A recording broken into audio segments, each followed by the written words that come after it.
Hey guys, Booligan here with Booligan Shooting Sports. Today, we're taking a quick video look at one of the latest projects that I'm working on for 3D printable firearm receivers. This receiver is for a 10-22 platform of rifle, or you could use it for a pistol and do a charger style build. This is not new technology. We've been 3D printing these things for a while. You may recall my previous iteration of Ivan's 10-22 receiver that worked really, really well. It's on my little pirate gun that I have also thrown it in a 3D printed chassis as well, done some development work for that. So what this one is, this is inspired by Sebastian Unger's open top 1122 design. It's his patented design. This guy did years of R&D, and I highly, highly recommend, if you're interested in this concept, go out and buy one of those. You can get it from, I believe, Fletcher Rifle Works. I think it's $250 for the receiver. It is a very, very cool concept. I saw the concept and I was like, do you know what? I love this idea. I wonder how well this would work for a 3D printed receiver. How can we do this without obviously violating his patent? Because I believe that patents are a very important thing, and I believe in protecting the inventor. And obviously none of this is a for-profit enterprise. Everybody knows I release my files for free. But I looked at the patent and I'm like, okay, I think we're in the clear if we make these couple of changes here. I just really, really love the concept. But enough about kind of the path that got me here. The concept of this is, take the empty magazine out. For anybody that's familiar with a 10-22, you're probably familiar with the fact that cleaning a 10-22 is kind of a pain in the butt. You have to take the whole barreled action out of the receiver. You have to take off the trigger group. You have to kind of get the bolt and the charging handle out. And it's kind of a pain in the butt to get done. And that's why the tops of people's 10-22 bolts tend to be very dirty. This seeks to eliminate that by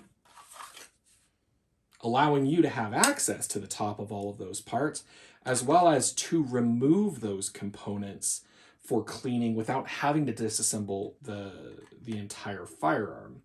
Why this is especially important for 3D printed 10-22 style firearms is how it's attached. So this is a printed portion in here.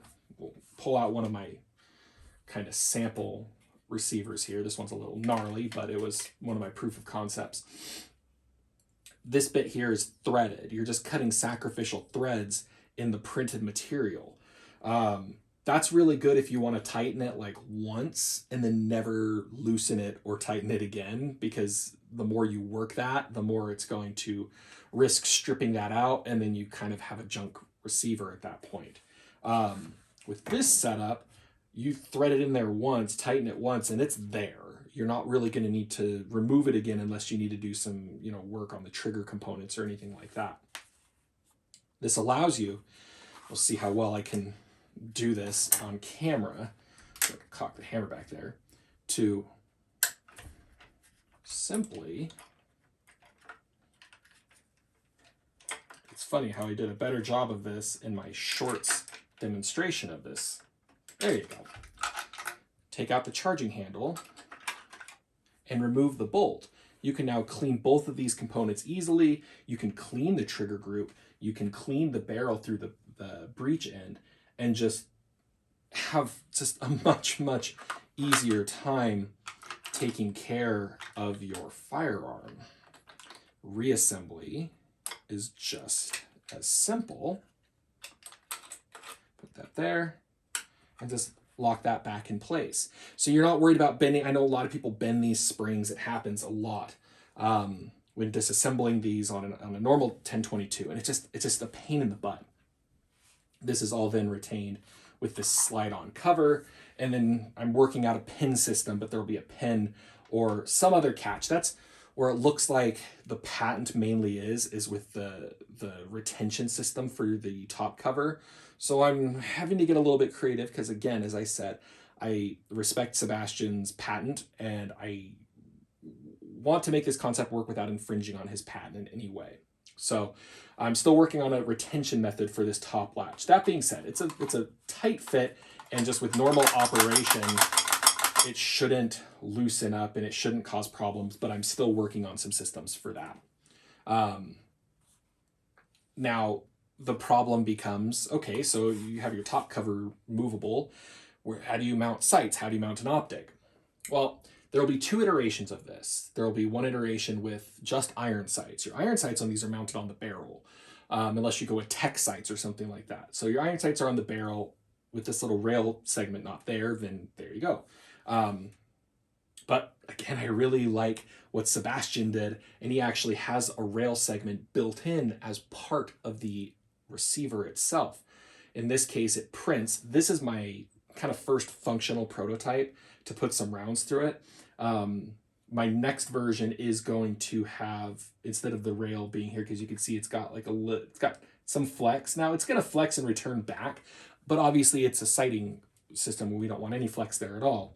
So it's going to be connected down to the receiver further, just to further eliminate that flex. That's just going to be sort of the version, I'd say version 2, but we're on like version 5 that I've printed of these things. The inside, so if anybody's looked inside the receiver of a 1022, you'll notice that there are certain ramps and little guides and things like that. Those are all duplicated here in the top cover. So all of the proper functionality of the 1022 should remain with this. But we're going to get it out to the range and we're going to see how it does. Since this is a new receiver, I decided to use some of those components that I had on my previous build, the trigger group and things like that. But we put a full, rifle barrel in this, and put it in a Magpul X22 stock, which is a very comfortable stock. We've got a Sig Romeo 5 red dot on there, and the thing is just super slick. I really, really like this stock. This may become one of my new favorite 1022 stocks, especially if we're able to retain this, feature where you can get in and disassemble it without having to remove the whole thing. So this is mainly just an introduction to this project and kind of explaining the theory behind it and paying very due respect to the inventor of this whole open top 1022 design, which is Sebastian Unger. Again, this is mainly just sort of a proof of concept right now.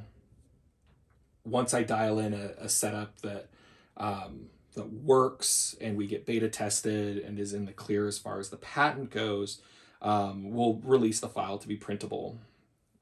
However, we don't want to be pulling any sort of business from the existing one. So if you like this concept enough, and realistically, I'm going to purchase one because I like this idea that much that I want to have it in a more legacy receiver as opposed to a printed one. I'm going to order one of these from Fletcher Rifle Works. But I highly recommend, if you're interested in the concept, that you do the same. This guy put in years of work. I just saw the idea and started hacking and slashing in Fusion 360 to make a similar concept, just sort of a different execution of it. But yeah, I highly recommend that you order one of these things. You can, I believe they're on pre-order. I think they're actually shipping units now. So if you're interested in the idea, you can go ahead and order one of these and put it on your rifle now, and I'll wait for me to go through this weird development process to get a printable version out there. But yeah, we'll have some video out at the range, see how it shoots, see how this whole kind of setup works, and go from there as far as getting it into beta. So many thanks to, of course, the subscribers over on BooliganShootingSports.com. Their support gives them early access to all of the files that I produce, even though everything that I produce eventually does get posted publicly and 100% for free. These guys just, it's impossible to do the work. It's impossible to buy barrels and triggers and sights and things like that without their support and stocks. So many thanks to them for their continued support. And of course, many thanks to all of you guys for your continued viewing.